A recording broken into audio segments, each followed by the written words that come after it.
할렐루야. 한 주간 평안하셨습니까? 오늘은 대림절 첫째 주일입니다. 첫째 주일.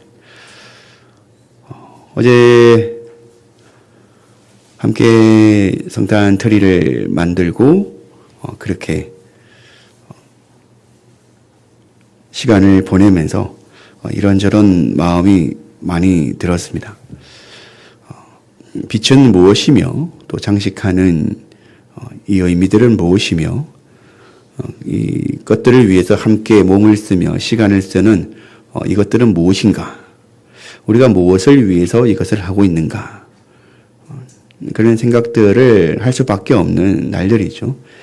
조금씩 모양을 갖추고 또 비추얼 내는 시간까지 어젯밤 늦게 밤 깊은 시간에 이제 밖에 나가서 이렇게 트리를 봤죠. 저 혼자 만끽하면서 그때가 아마 새벽 1시쯤 됐을 것 같습니다.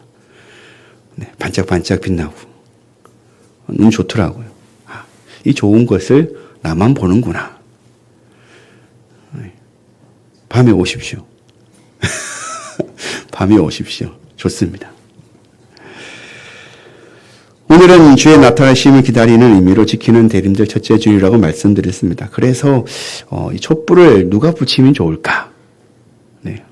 촛불을 오늘 첫 주일이 보라색으로 이제 평화를 이야기하는데요. 가장 평화가 필요한 사람이 누굴까?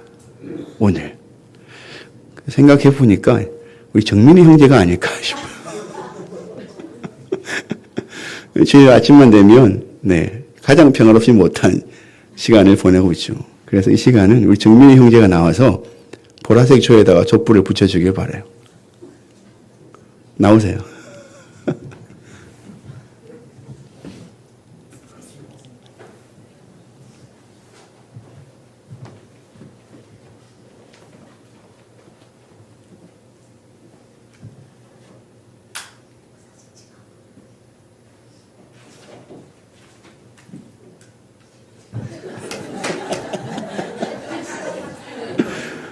들어가면 돼요. 찍어주려면 찍어줘요. 괜찮아요. 우리끼리니까. 느닷없죠. 이게 무슨 일이지? 이래도 되나? 안 될 것이 무엇이 있습니까? 사실 대림절이라고 하는 절기 자체가, 기독교의 문화이긴 하지만 그 문화라고 하는 것이 하나님께서 열어두신 것이 아니겠는가. 대림절의 절기를 지키는 그런 문화들은 시대를 지나오면서 자연스럽게 그 시대의 상황과 그 깨달음과 또 소망, 또 바라는 것들, 그 시절에 우리가 믿음을 가지고 살아가는 그 신앙인들의 생각들을 반영한 것이 바로 이 성탄절, 대림절 절기의 문화들입니다. 때문에 우리가 보고 있는 이 트리와 이 장식품들, 또 밖에 비춰지고 있는 그런 장식품들, 이 색깔들이 그냥 성경에서 어떤 것을 하라라고 말하는 것이 아니라 그 시절에, 그 상황에, 그때에, 그 시대에 우리가 깨닫는 믿음으로서 표현한 것들이기 때문에 주의 빛을 기다리는 이 초 역시도 그 상황에 맞추어서 하면 되는 것이죠. 그렇다고 아무나 할 수 있는 것은 아닙니다. 저도 고민을 했죠. 누가 붙일까? 장로님들 오시면 좋을 텐데, 장로님 붙이시면은, 원로 목사님 오셔야 되는데, 오늘 못 오신다고 또 연락을 주시고, 이게 무슨 일일까? 그러면, 12월 기도자를 사주로 해서 붙이게 할까? 그 정근우 집사님 그러면 심장 떨리실 텐데, 이런 생각도 들기도 하고, 그래서, 생각에, 가장 평화를 원하는 그런 사람이 붙이는 것이 좋지 않을까. 그래서 응답받은 것이 정민이 형제입니다. 특히 오늘은 더 그런 것 같습니다. 이스라엘은 다윗 왕국이 다시 회복되리라는 기대로 메시아를 기다렸는데요. 그러나 이스라엘 백성들이 기다리는 메시아는 세상의 왕으로 오시지 않았습니다. 메시아이신 그리스도는 세상의 위로자로 오셨습니다. 주님께서 이 땅을 구원하시려고 위로자로 오신 이유가 무엇일까요? 지난 시간 6주 동안 계속해서 제가 말씀을 드렸습니다. 세상이 위로가 필요하기 때문에 위로자로 오신 거죠. 그러면 왜 위로가 필요할까요? 여러분, 지금 세상은 어떻습니까? 누가복음 21장 25절에서 28절 말씀을 함께 읽어보면 좋겠습니다. 시작. 이럴 성신에는 징조가 있겠고 땅에서는 민족들이 바다와 파도의 성난 소리로 인하여 혼란한 중에 곤고하리라. 사람들이 세상에 임할 일을 생각하고 무서워함으로 기절하리니 이는 하늘의 권능들이 흔들리겠습니다. 그때 사람들이 인자가 구름을 타고 능력과 큰 영광으로 오는 것을 보리라. 이런 일이 되기를 시작하거든 일어나 머리를 들라. 너희 속량이 가까웠느니라 하시더라. 아멘. 1월 성신, 즉 해와 달과 별이 이상현상을 보인다는 말이죠. 해와 달과 별은 지구의 자전과 공전 그리고 일조량에 직접적인 영향을 주는 것들입니다. 즉 농작물의 작황에 결정적 영향을 끼치고 기후 변화를 일으키는 원인이 되는 것이죠. 재난 수준의 폭설과 폭우, 가뭄과 빙하가 녹는 일, 해수면 상승, 그리고 지진 해일과 같은 것들이 1월 성신의 징조로 인한 것이라는 겁니다. 이런 기후변화와 자연재해는 사람들이 불안하도록 만드는 또 원인이 되는 겁니다. 더 이상 지구촌 어디에도 안전지대가 없다는 말이겠죠. 내가 사는 이곳이 지진이 없을 것이라고 생각했지만 30년이 지나면서 이 대한민국조차도 이제 지진에서 안전한 지대가 아님을 온 국민들이 알고 있습니다. 물론 세계는 이러한 재난을 극복할 수 있다라고 이야기를 하고 있습니다. 첨단 기술 발전들을 날마다 홍보하고 그런 기술이 적용된 제품들을 사람들이 사용하고 쓰게 만들면서 이런 세계적인 어려움, 자연재해나 종말의 현상들을 무감각하게 만드는 것이죠. 이런 종말을 세상 사람들은 말하는 거죠. 말세다. 종말이 다가오고 있다. 그러나 우리는 그것을 생각하지 못하고 살아가는 겁니다.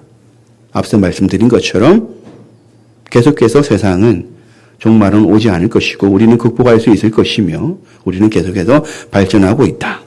그래서 우주 이야기도 하는 것입니다. 그런데 믿는 자들은 이 땅에서 삶이 전부가 아니라는 것이죠. 믿지 않는 자들은 이 땅에서 삶이 전부이기 때문에 이 땅의 삶이 끝나서는 안 되는 것입니다. 하지만 믿는 자들은 이 땅에서 삶이 끝이 아닙니다. 믿는 자들은 영원한 예루살렘 성이 있는 그곳에서 살기를 소망하며 이 땅에서 살아갑니다. 그러니 세상 사람들이 기다리는 것과 다른 것을 기다리는 것입니다. 아니, 믿는 자들에게 다가올 미래는 세상의 것과 다른 것이란 말이죠. 그러므로 오늘 말씀은 우리보다 앞서 여호와 하나님께서 예비하신 미래를 기다린 믿는 자들을 통하여 교훈을 얻으라고 하시는 것입니다. 오늘 읽은 본문 14절에 예레미야 선지자의 입을 통하여 여호와 하나님께서 이스라엘 집과 유다 집에 대하여 일러준 선한 말을 성취할 날이 이르리라고 하십니다. 이스라엘 집과 유다 집에 일러준 선한 말은 무엇일까요? 예레미야 29장 10절입니다. 여호와께서 이와 같이 말씀하시니라. 바벨론에서 70년이 차면 내가 너희를 돌보고 나의 선한 말을 너희에게 성취하여 너희를 이곳으로 돌아오게 하리라. 바벨론으로 가서 70년을 살고 나면 다시 고향으로 돌아오게 하시겠다라고는 그 말입니다. 여러분, 지금부터 70년 뒤면 언제입니까? 네, 웃으시죠, 벌써. 70년 뒤? 오메. 여기 계신 분들 대부분은 이 땅에 계시지 않으시겠죠. 저 역시도 마찬가지입니다. 우리 선진자매는 있으려나? 70년 뒤에. 장수하면 가능할지도 모르겠습니다. 상호 형제는 없을 확률이 더 많죠. 네. 아주 장수한다면 가능할 수도 있습니다. 그러면 우리 예정이 보다 어린 친구들만 이 자리에 있지 않을까.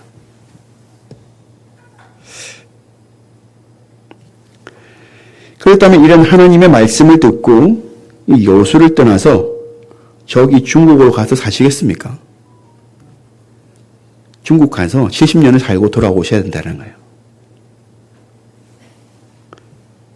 그런데 가지 않으면 죽게 되는 겁니다. 사실 가도 죽고 안 가도 죽습니다. 언제 죽느냐, 어떻게 죽느냐의 차이일 뿐이겠죠. 아닙니다. 죽는 문제가 아닙니다. 70년이 중요한 것이 아니라 다시 돌아올 것이 중요하다는 겁니다. 다시 돌아올 것이다. 다시 돌아온다는 의미는 하나님께서 돌보시는 자기 백성들이 돌아온다는 말이지요. 즉 여호와만을 유일신으로 믿고 살아가는 신앙을 회복하여 돌아온다는 말입니다. 여호와 신앙을 회복한다는 말은 여호와의 돌보심을 받는다는 말입니다.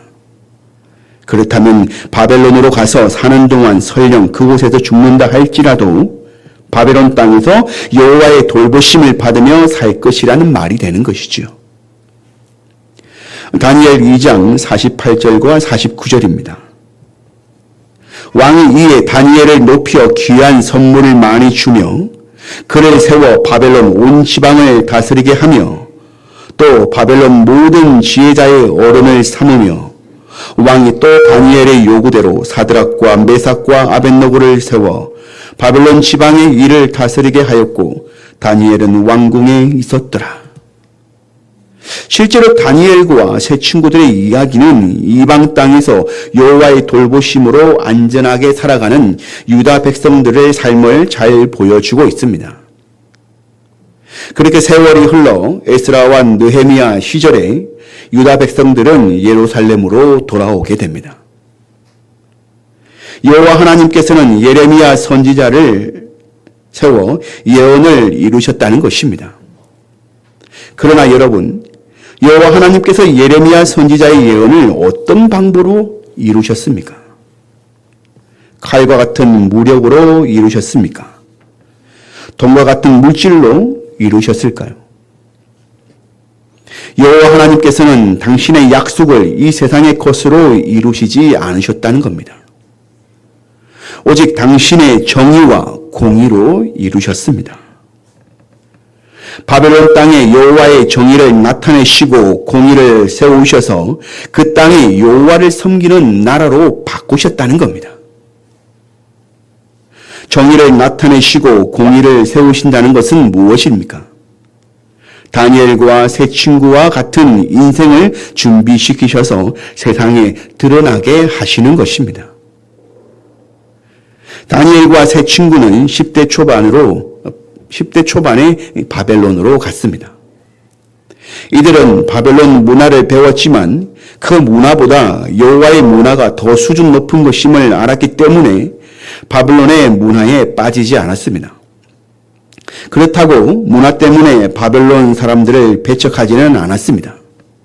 오히려 그들과 사이좋게 지냈습니다. 그러면서 이방 문화를 가지고 살아가는 사람들보다 더 수준 높은 가치를 추구하면서 살았다는 것입니다. 그 수준 높은 삶이 무엇일까요? 여호와의 율법을 지키며 사는 것이었습니다. 사실 스스로 수준이 높다고 여기면서 살아가는 사람은 없습니다. 그런데 살면서 율법을 지키며 사는 것이 가장 고상한 삶이라는 것을 깨닫기 때문에 우리는 그렇게 말할 수 있는 것입니다. 어떤 일이 있었을까요? 사자굴과 뜨거운 풀무불 속에 다니엘과 세 친구가 들어가서 털끝 하나 상하지 않는 채로 나온 사건이 있지 않습니까? 자연의 법칙과 극한의 상황을 기적적으로 이겨낸 사람은 더 이상 사람이 아니라 신이라 여겨질만 하는 것이죠. 오늘날에도 이런 뉴스거리가 있습니다. 갑작스럽게 동물원 사자골에 떨어져서 어떤 한 남자가 어떻게든 살아서 나오게 되는 거죠. 그런 소식들이 일파만파 해외 토픽으로 소개되는 거죠. 그리고 그런 사람들의 행동을 기이하게 여기며 신적으로 다룹니다. 어떻게 이럴 수가.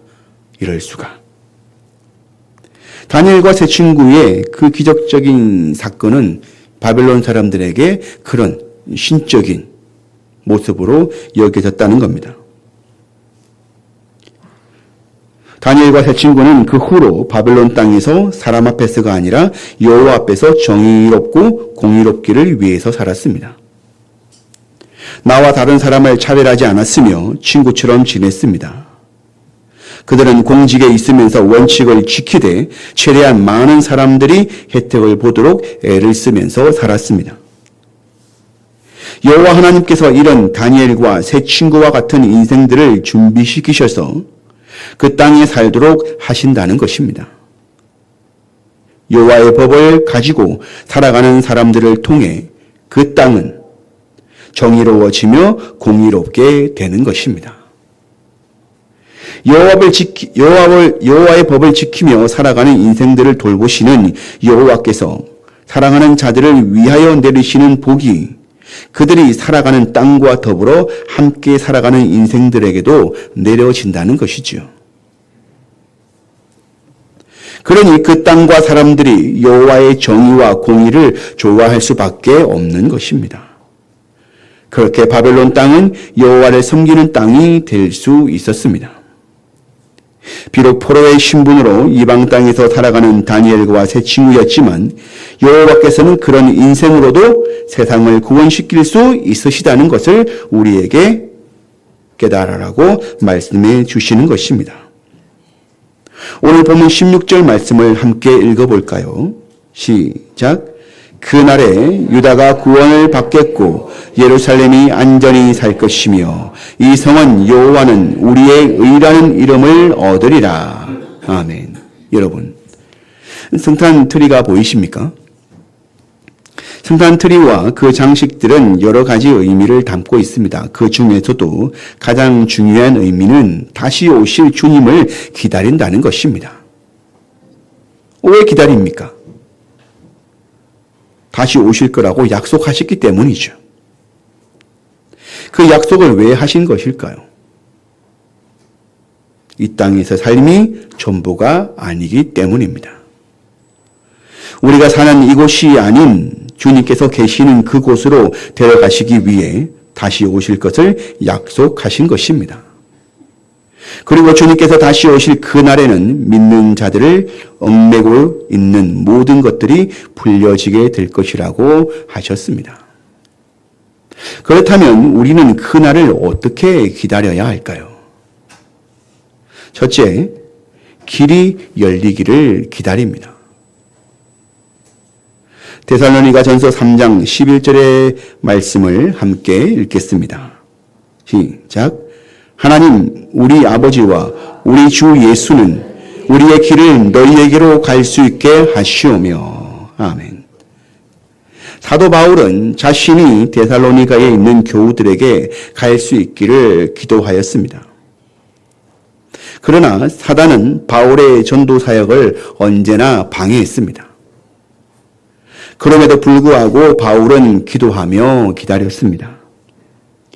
길이 곧게 되기를, 길이 평탄하게 되기를 기도하면서 기다렸다는 것입니다. 결국 약 5년 뒤에 마케도니아를 2번 방문하게 되면서 그 기도의 응답은 이루어졌습니다. 지금 세상은 기다리는 것을 끔찍하게 여기면서 살아갑니다. 기다리지 않는 것이 경쟁력이라고 여기면서 살아간다는 거죠. 그렇다 보니 참는 것이 힘들고 어려우며 기다리기보다 다른 대안을 빨리 찾으려고만 한다는 겁니다. 그러나 말씀은 무엇이라고 아십니까? 오직 예수. 예수님 한 분이면 만족하다고 말하지 않습니까? 그러므로 그동안 얼마나 많은 불필요한 것까지 신경 쓰면서 살아왔는지, 그럼에도 여전히 불안해하며 살아가고 있지는 않는지 생각해 보시기 바랍니다. 그러므로 오늘 우리는 살아가는 길이 험하고 막막할지 모르지만 주님께서 우리의 나아갈 길을 곧게 하실 줄 바울과 같이 간구하고 기다리며 살아가시기를 주의 이름으로 축원드립니다. 두 번째로 우리는 그날을 넘치는 사랑을 나누며 기다립니다. 데살로니가 전서 3장 12절을 함께 읽겠습니다. 시작. 또 주께서 우리가 너희를 사랑함과 같이 너희도 피차가는 것과 모든 사람에 대한 사랑이 더욱 많아 넘치게 하사. 아멘. 사도 바울은 다시 기도하였습니다. 모든 사람에 대한 사랑이 더욱 많이 넘치기를 기도하였습니다. 주님을 따라가는 삶은 쉽지 않고 힘이 듭니다. 때로는 죽을 것 같은 고난도 당할 수 있겠죠. 그런데 바울은 고난 가운데 주님께서 바울 자신을 고난보다 더 크고 많은 사랑을 주시는지 고난을 넉넉히 이기게 되었다라고 말을 하고 있습니다. 그러니까 데살로니가에 있는 믿음의 형제와 자매들 역시도 바울 자신이 받은 사랑을 넘치도록 받아서 어려운 가운데서도 넉넉히 이기라고 권면하는 것입니다. 세상의 마지막 때가 되면 사랑이 식어질 것이라고 하였습니다. 그러나 사도 바울의 말이 사실이라면 여러분, 말세에 믿는 자들에게는 주님의 사랑이 더 뜨겁게 넘쳐나도록 부어질 것이라는 겁니다. 그러므로 구원의 빛을 기다리는 자들에게 주시는 증거가 무엇이겠습니까? 베드로전서 4장 8절에 무엇보다도 뜨겁게 서로 사랑할지니 사랑은 허다한 죄를 덮느니라. 사랑입니다. 넘치는 사랑입니다. 손에 있는 부귀보다 주를 더 사랑하는가. 이슬 같은 목숨보다 주를 더 사랑하는가. 사랑의 빛 잃어가면 주님 만날 수 없어. 헛된 영화 바라보면 사랑할 수도 없어.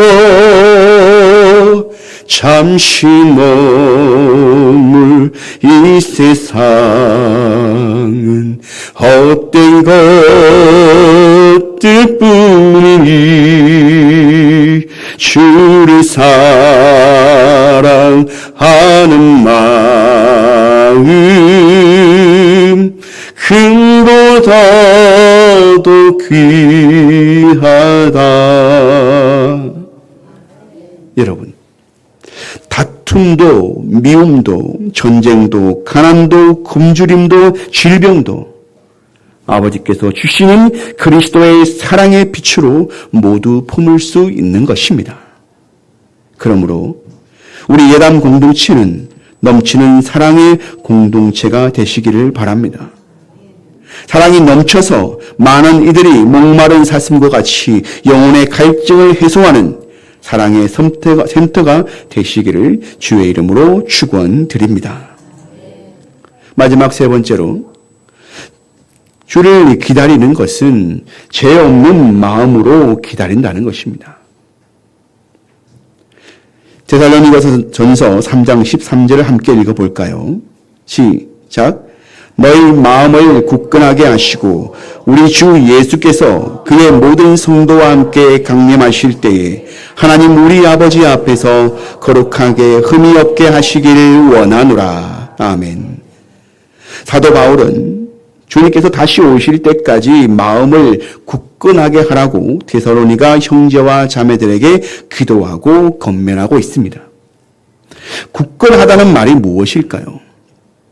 잘 모르겠지만 문맥상 마지막 때에 여호와 하나님께서 흠이 없이 드러나는 것을 말하는 것 같습니다. 맞습니다.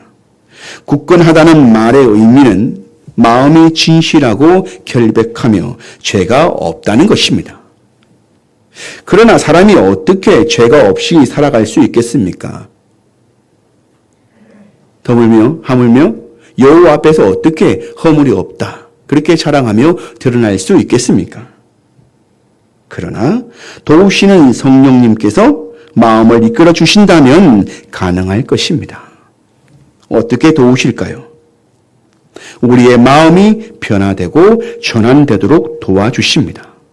무슨 말이냐면 사도 바울은 다마스커스로 가는 길 도중에 예수님을 만났습니다.